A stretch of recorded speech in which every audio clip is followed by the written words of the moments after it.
Hello everyone, good morning all of you. Infologs में आप सभी का स्वागत है। मेरा नाम है अभिषेक मिश्रा। उम्मीद करता हूँ आप सब अच्छे होंगे। दोस्तों, आज हम इंडियन एक्सप्रेस के एक और आर्टिकल को समझेंगे। सुप्रीम कोर्ट के बारे में है ये आर्टिकल। हाउ सुप्रीम कोर्ट जजेस आर अपॉइंटेड। सुप्रीम कोर्ट के जज कैसे अपॉइंट किए जाते हैं। तो देखो यार, ट्यूसडे को एक नौ नए जजेस ने ओथ ली है।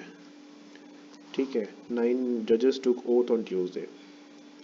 और ये जो 9 लोग हैं, ये जो नंबर है 9, ये अभी तक का सबसे बिगेस्ट नंबर है, biggest ever number till now. और जिसमें से 1/3 आउट ऑफ 9, 1/3 आर women। ठीक है, तो ये तो था बेसिक। अच्छा, अभी तक 33 जजेस हैं सुप्रीम कोर्ट में, जिसमें से केवल 4 विमेन हैं, विमेन जजेस हैं। तो अब हम देखेंगे कि सुप्रीम कोर्ट में जजेस अपॉइंट कैसे होते हैं। Who appoints the supreme court जजेस।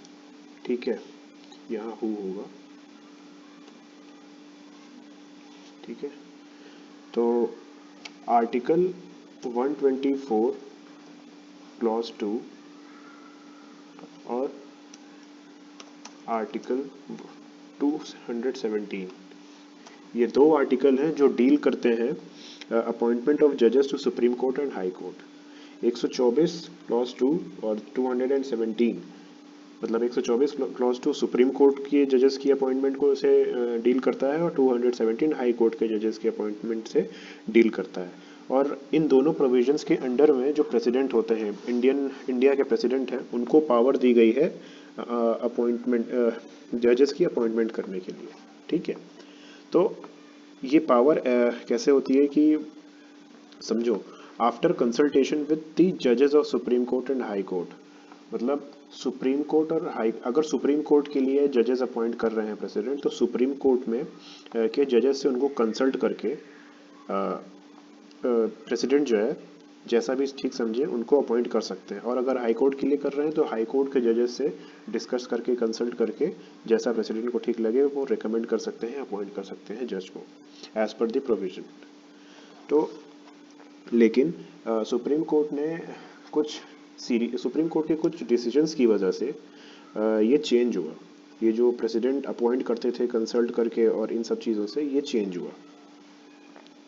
क्या हुआ कि ये जो पावर ऑफ अपॉइंटमेंट ऑफ जजेस है, सुप्रीम कोर्ट के कुछ डिसीजन की वजह से, ये जो जजेस की अपॉइंटमेंट है, ये सुप्रीम कोर्ट ने अपने पास रख ली। इससे होता क्या है, क्योंकि प्रेसिडेंट, देखो, कहने के लिए तो प्रेसिडेंट एक कॉन्स्टिट्यूशनल बॉडी है, इंडिपेंडेंट बॉडी है, पर प्रेसिडेंट जो काम करता है ना, वो कैबिनेट ऑफ मिनिस्टर्स, मतलब प्राइम मिनिस्टर के कैबिनेट और प्राइम मिनिस्टर के कंसल्टेशन से करता है। तो उस पर जो है ना कहीं एक एग्जीक्यूटिव का इम्पैक्ट आता है अपॉइंटमेंट ऑफ जजेस पे, जिससे जजेस, मतलब जिससे जुडिशरी हमारी इंडिपेंडेंट, जिससे बिल्कुल साफ जाहिर होता है कि फिर हम अगर अपॉइंटमेंट ऑफ जजेस में एग्जीक्यूटिव का रोल है, तो फिर जुडिशरी हमारी इंडिपेंडेंट नहीं रह सकती है। तो इसलिए सुप्रीम कोर्ट ने ये अपॉइंटमेंट ऑफ जजेस की जो पावर है वो अपने तक ही रख ली। अब वो कौन कौन से केसेस हैं जिसकी वजह से सुप्रीम कोर्ट ने ये पावर अपने पास रखी। तो सबसे पहले ये जो टसल शुरू हुई पावर, ये अपॉइंटमेंट ऑफ जजेस की पावर, ये किसके पास रहेगी, तो ये इंदिरा गांधी के टाइम पे हुआ, जब इंदिरा गांधी हमारे प्राइम मिनिस्टर थी 1973 में। इंदिरा गांधी ने 3 सीनियर मोस्ट जजेस को सुपरसीड करते हुए जस्टिस ए एन रे को, जस्टिस ए एन रे को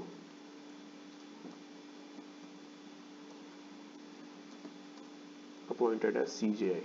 इंदिरा गांधी ने जस्टिस ए एन रे को सीजीआई से की, CJI chief justice of India की तरह ये कर दिया। उसके बाद 3 केसेस आए। एक था, सबसे पहला केस था 1981 में, फिर 1993 उसके 12 साल बाद, और फिर 1998 में। 1981 वाले केस का नाम था SP Gupta versus union of India. SP Gupta versus union of India 1981। ठीक है,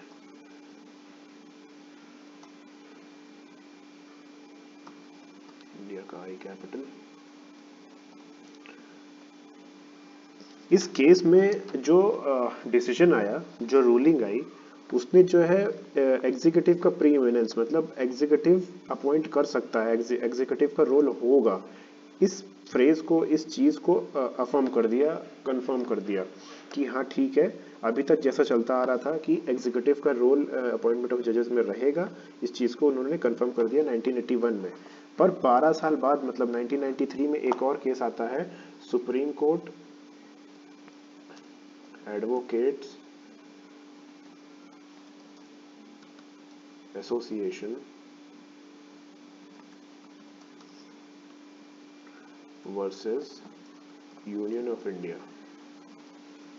1993। 12 साल बाद इसकी जजमेंट जो आती है, इसमें सुप्रीम कोर्ट की 9 जजेस बेंच थी, 9 जज कॉन्स्टिट्यूशन बेंच थी ये।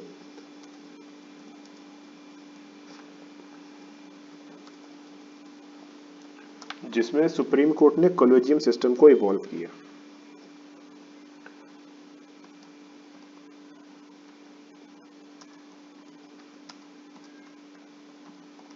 ठीक, जिसमें सुप्रीम कोर्ट ने कॉलेजियम सिस्टम इवॉल्व किया for appointment and transfer of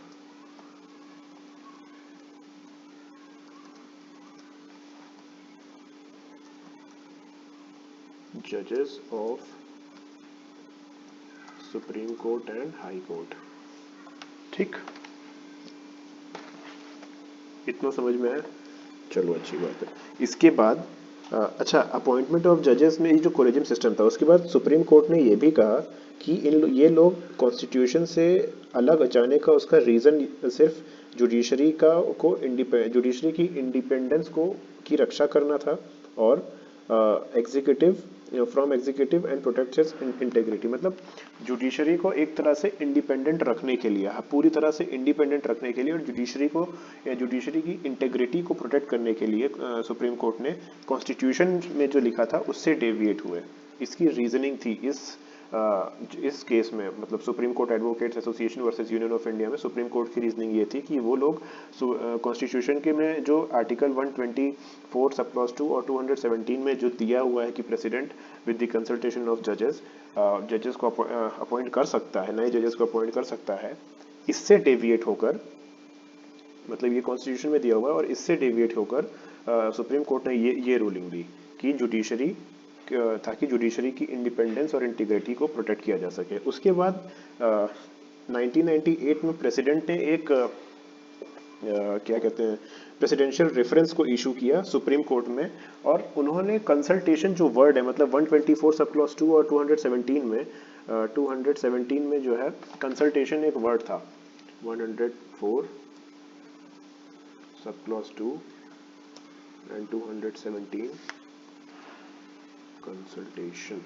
ठीक है, इसको जो है, इसकी मीनिंग मांगी उनसे, मतलब उन्होंने ये क्लैरिटी मांगी कि जो इन दोनों प्रोविजन में कंसल्टेशन है, वेदर इट रिक्वायर्स दी, मतलब whether it requires few certain numbers of judges or only with the consultation of the Chief Justice of India is sufficient। मतलब ये जो कंसल्टेशन है प्रेसिडेंट का जजेस से, ये सिर्फ चीफ जस्टिस ऑफ इंडिया से ये कंसल्टेशन होगा, या चीफ जस्टिस मतलब सुप्रीम कोर्ट में जितने भी जजेस हैं उनके साथ, मतलब या तो एक जज होंगे जो सुप्रीम कोर्ट जो चीफ जस्टिस ऑफ इंडिया हैं, और या फिर बाकी सारे जजेस के साथ including supreme court chief justice of India के साथ कंसल्टेशन होगा। तो इसमें सुप्रीम कोर्ट ने बोला कि इसमें सुप्रीम कोर्ट ने एक मीटिंग की, और सुप्रीम कोर्ट ने मतलब मेजॉरिटी वोट जो गया वो कोलेजियम में गया, मतलब प्रेसिडेंट सिर्फ किसी एक जज से नहीं, पूरे कॉलेजियम से, मतलब पूरी के सुप्रीम कोर्ट में जितने जजेस होंगे वो सब एक रिकमेंडेशन देंगे प्रेसिडेंट को जजेस की, और उसके बाद प्रेसिडेंट जो है उन जजेस को अपॉइंट करेगा। तो ये था, मतलब एक तरह से कह सकते हैं कि ये जो 1993 वाला जो जजमेंट था इसको अपहेल्ड किया गया और कॉलेजियम सिस्टम को ही आगे बढ़ाया गया, के लिए ही वोटिंग की गई उस मीटिंग में। उसके बाद एनडीए गवर्नमेंट आई 2017 में नरेंद्र मोदी की।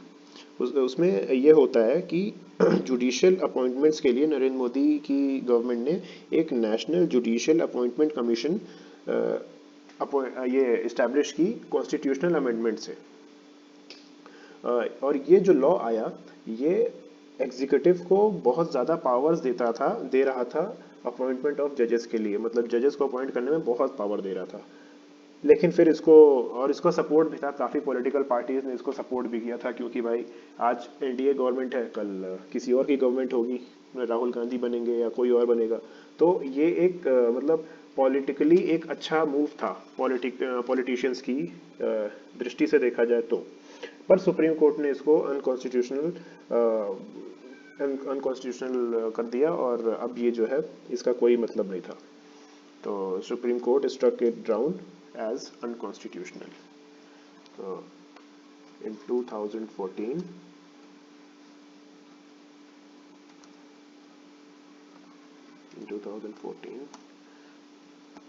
National Judicial Appointments Commissions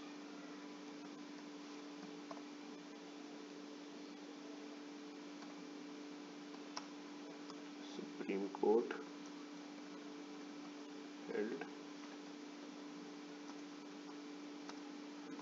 unconstitutional. ठीक, अब ये तो आपको मेरे ख्याल से समझ में आ गया होगा कि सुप्रीम कोर्ट के जजेस कैसे अपॉइंट होते हैं। अब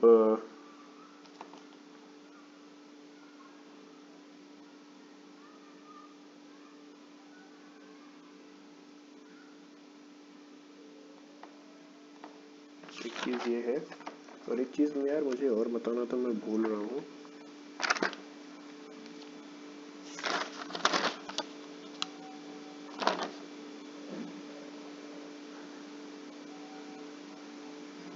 हाँ वो आगे है, सॉरी। तो अब इसके बाद जो है ये जो अभी इस टाइम सुप्रीम कोर्ट में कितने जजेस हैं और ये नंबर डिसाइड कैसे होता है, तो यार उसके पीछे बहुत छोटा सा रीज़न है, उसका कोई बहुत बड़ा ये नहीं है कि इसमें मैं आपको कुछ लिख कर बताऊँ। मैं ऐसे ही वर्बली बता दे रहा हूँ कि अभी 34 इंक्लूडिंग CJI 34 नंबर 34 जजेस हैं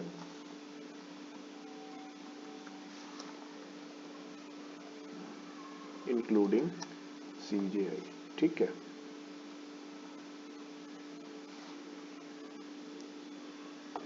नाइनटीन फिफ्टी में 1950 में जब सुप्रीम कोर्ट एस्टैब्लिश हुआ था तब 8 जजेस थे। उसके बाद फिर इंक्लूडिंग CJI की बात कर रहा हूँ, ठीक है। मैं 8 जजेस इंक्लूडिंग, इसके पीछे का कोई बहुत बड़ा रीज़न नहीं है, ये बस जैसे जैसे टाइम आगे बढ़ता गया तो नंबर्स भी आगे बढ़ते गए। तो 1950 में 8 जजेस थे इंक्लूडिंग CJI, और फिर पार्लियामेंट के पास पावर थी इस नंबर को बढ़ाने की, तो पार्लियामेंट ने वैसा ही किया और अमेंड किया, और सुप्रीम कोर्ट एक अमेंडमेंट की सुप्रीम कोर्ट, एक सेकेंड ये इंपॉर्टेंट है, सुप्रीम कोर्ट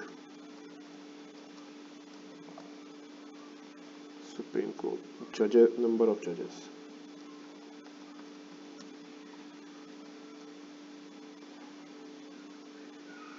नंबर ऑफ जजेस एक्ट 1980 इस अमेंडमेंट में, इसमें अमेंडमेंट किया पार्लियामेंट ने, अमेंडमेंट, और फिर नंबर बढ़ा 11 इन 1956। पहले 8 जजेस थे 1950 में, फिर 11 हुए 1956 में, फिर 14 होते हैं 1960 में आई थिंक है, हाँ 1960 है, ठीक है 14, सॉरी। उसके बाद 18 इन 1978, फिर 26 इन 1986। ये धीरे धीरे नंबर बढ़ता ही जा रहा था। सब पार्लियामेंट जो है 1986 अमेंडमेंट करता जा रहा था ऊपर ये उस एक्ट में, और नंबर बढ़ते गए। फिर 31 इन 2009,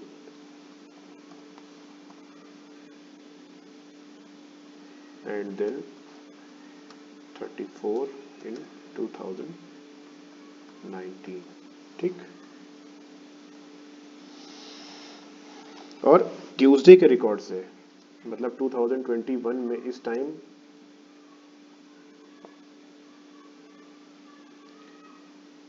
अभी भी कोर्ट के पास एक वैकेंसी है, जबकि 2001 सुप्रीम कोर्ट 1 वैकेंसी।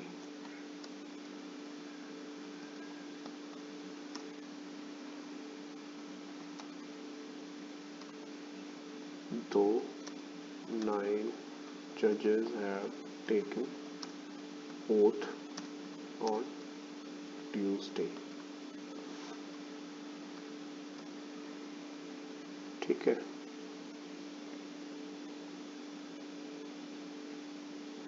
एंड और अभी भी अगले साल 8 जजेस रिटायर होंगे।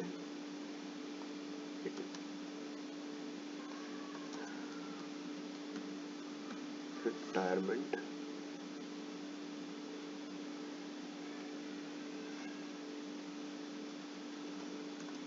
Next year.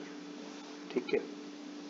अब अगला नंबर ये आता है कि ये जो बैकलॉग आता है, मतलब ये जो वैकेंसी आती है, ये इकट्ठे कैसे हो जाती है। तो सुप्रीम कोर्ट 2019 में अपनी फुल स्ट्रेंथ पे काम कर रहा था 34 में।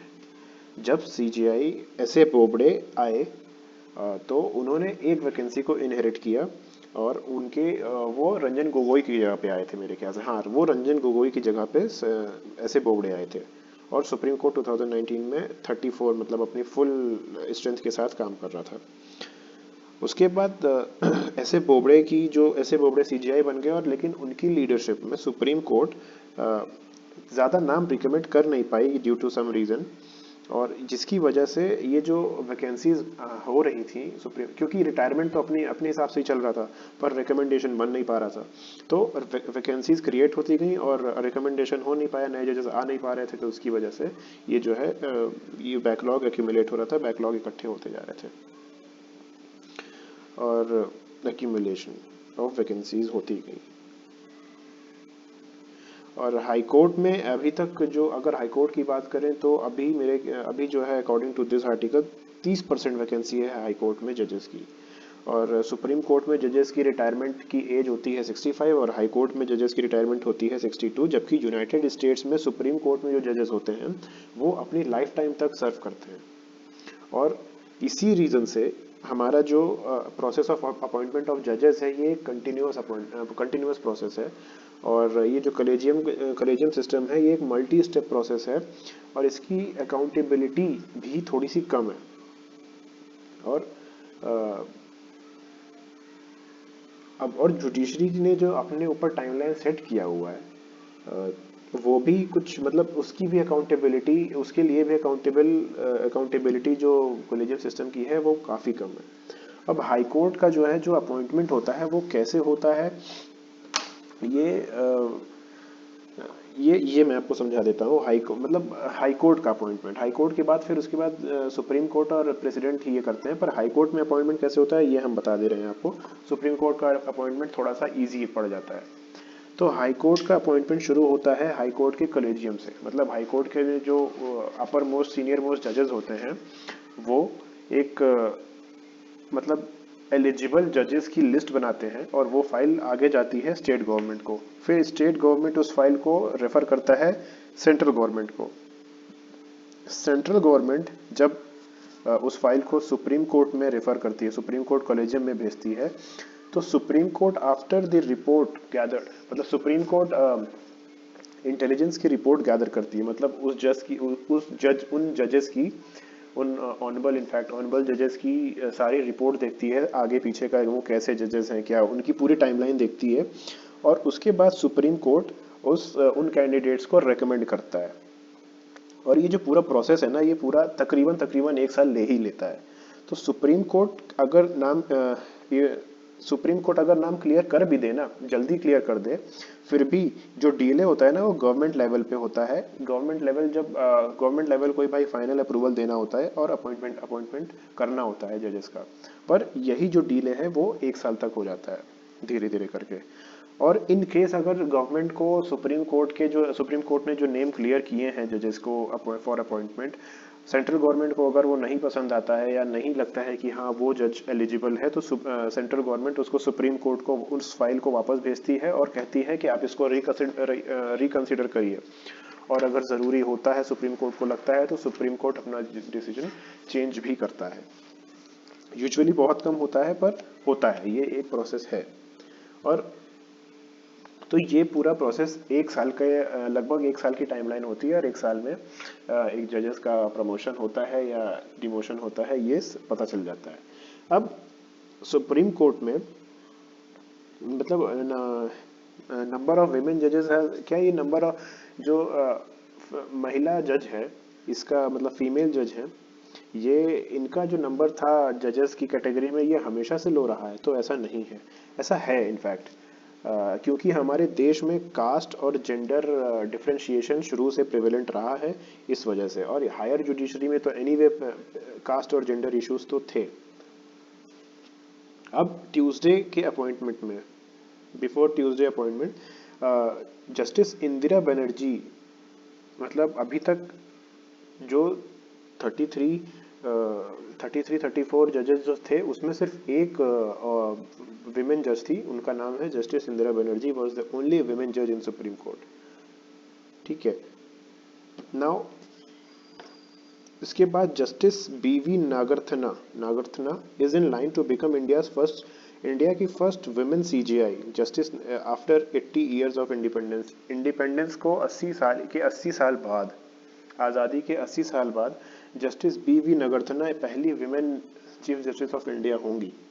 ये पता है आप लोगों को? ये लिख लीजिए, ये करंट अफेयर और जनरल नॉलेज में आ सकता है। अब 1989 में जो है, 1989 में जस्टिस फातिमा बीवी पहली जज थी जिनको सुप्रीम कोर्ट में अपॉइंट किया गया। उसके बाद सुप्रीम कोर्ट में सिर्फ 11 विमेन जजेस रहीं, इंक्लूडिंग 3 ऑफ अपॉइंटेड रिसेंटली, जिसमें से 3 तो अभी जो ट्यूसडे को ओथ हुआ उसमें अपॉइंटमेंट है। समझ लीजिए कितना कम नंबर था। और 2018 में एक विधि सेंटर फॉर लीगल पॉलिसी, एक फर्म है, एक इंस्टीट्यूट है, जिसने ये बताया अपने प्रेजेंटेशन में कि विमेन का रिप्रेजेंटेशन लोअर जुडिशरी में 27% से हायर है। मतलब the representation of women in the lower judiciary is higher at 27%। और ये जो है इन they hit a higher ceiling in appointments as district judge and subsequently at the high court level। मतलब हाई कोर्ट लेवल तक जजेस हैं, पर सुप्रीम कोर्ट आते आते उन जजेस, वो फीमेल जजेस की कमी हो जाती है, शायद ये ऐसा कहना चाह रहा है। मैं एग्जैक्टली इसको इंटरप्रेट नहीं कर पा रहा हूँ, पर मुझे जितना लग रहा है, मतलब पहले लोअर जुडिशरी मतलब जुडिशियल मैजिस्ट्रेट और सीजेएम और डिस्ट्रिक्ट जज थे। आप डिस्ट्रिक्ट जज बनोगे, डिस्ट्रिक्ट जज के बाद आप हाई कोर्ट जज बनोगे, और हाई कोर्ट जज बनते बनते आपकी या तो आप रिटायरमेंट आप हो जाते हो, या फिर आपकी डेथ हो जाती है, या किसी भी रीज़न से आप हाई कोर्ट नहीं जा पाती हैं विमेन जजेस, जिसकी वजह से सुप्रीम कोर्ट में या ओवरऑल हायर जुडिशरी में विमेन नंबर ऑफ विमेन जजेस reduces subsequently and gradually. So यही है, this was the lecture. Please subscribe to my channel, like and share the content if you like it. Thank you so much.